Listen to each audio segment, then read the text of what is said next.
C. Joseph Vijay எனும் நான்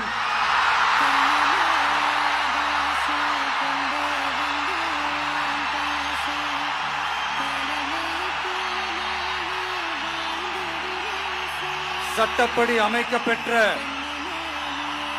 இந்திய அரசியல் அமைப்பின்பால் உண்மையான நம்பிக்கையும் மாறா பற்றும் கொண்டிருப்பேன் என்றும்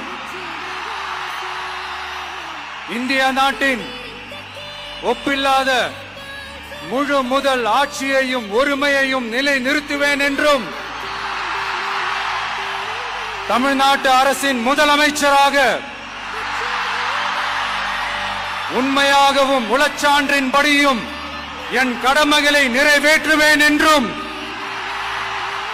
அரசியல் அமைப்பிற்கும் சட்டத்திற்கும் இணங்க அச்சமும் ஒருதலை சார்பும் இன்றி விருப்பு வெறுப்பை விலக்கி பலதரப்பட்ட மக்கள் அனைவருக்கும் நேர்மையானதை செய்வேன் என்றும் ஆண்டவன் மீது ஆணையிட்டு உறுதிமொழிகிறேன்.